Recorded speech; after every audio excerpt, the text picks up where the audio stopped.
Not pray for him now. He does not J'ai une remember. convocation à répondre à mardi à 12h. C'est la deuxième faite par mon chef. J'étais répondre à une il y a de cela un mois. On m'a libéré. Elle a encore poussé le bouchon plus loin. J'avais aidé une fille en lui faisant un test négatif pour qu'elle ne rate pas son stage. Nous sommes à la gendarmerie, donc je ne voulais pas qu'elle rate son stage. Elle est venue me voir. Je lui ai fait un test négatif. Test négatif sur quoi? Sur le G-test, le test de grossesse. Mais pourtant, c'était positif. Oui. En fait, après que j'avais répondu la première fois, j'ai reconnu, j'ai demandé pardon. Je suis rentrée à la maison, ça fait le deuxième, un autre mois. Et on t'a renvoyé du service? Elle m'a renvoyé à la maison pour que je ne vienne pas au service. Ça fait 2 mois, je ne travaille pas. Maintenant, qu'est-ce que tu veux? Je veux la miséricorde de Dieu. Pourquoi?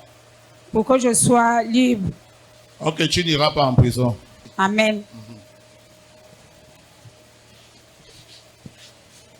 Oui, lève la maman. Sois libre, ok? Que le Seigneur te bénisse. Viens, Emma.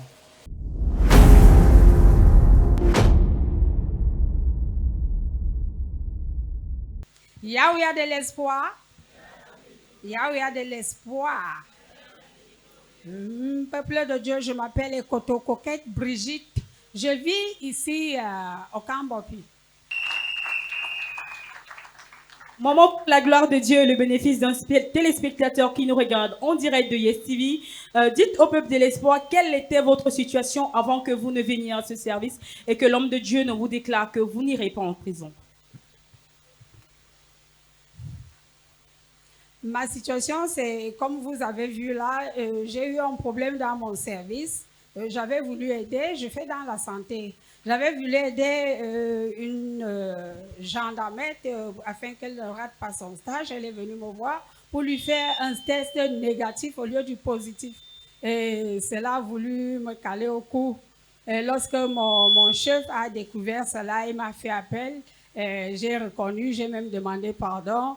Elle n'a pas compris cela et elle a poussé le bouchon plus loin. Elle m'a fait une plainte à la brigade. Je suis allée répondre, comme vous l'avez vu, à la première convocation. Un mois après, on envoie la deuxième convocation. Et là, j'ai un peu paniqué. J'ai cherché à rencontrer l'homme de Dieu par tous les moyens. Je n'ai pas pu. Ce dimanche-là, je suis venue. J'ai tout fait pour arracher son attention vers moi. Il m'a écouté. J'ai expliqué ce qui s'est passé.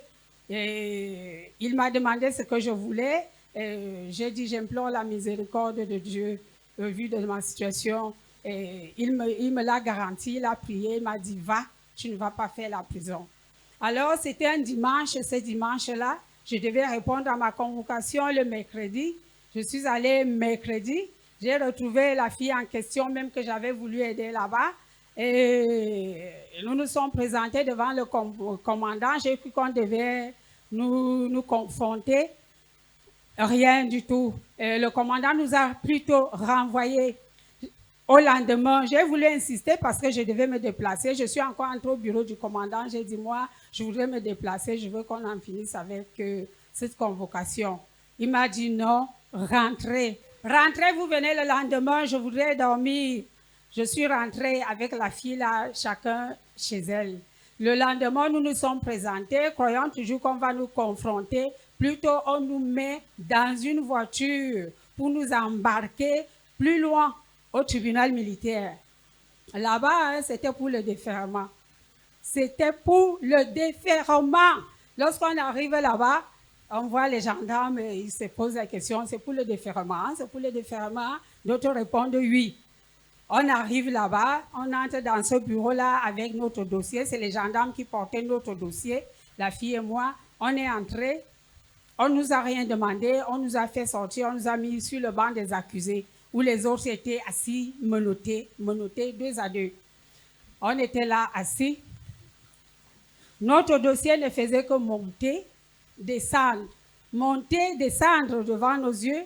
La fille en question a commencé à paniquer, à couler les larmes. Je lui ai dit, ma fille, pourquoi tu coules les larmes? Reste tranquille, on va s'en sortir d'ici.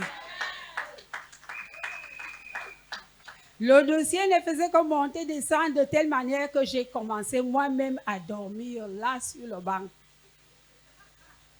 Après, quand ils reviennent vers nous, maintenant, ils nous appellent tour à tour.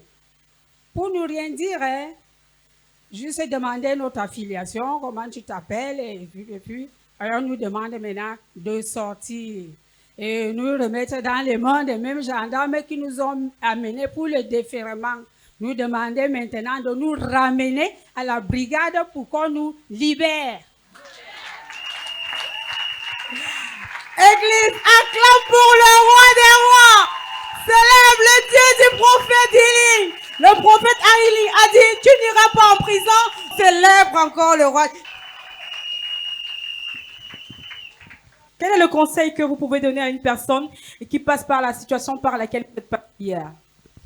Le conseil que je peux donner, c'est d'abord d'avoir la foi, de croire. Parce que cette foi que vous entendez là, hein, ça donne le courage. Ça donne le courage. Il faut que nous gardons la foi et que nous croyons.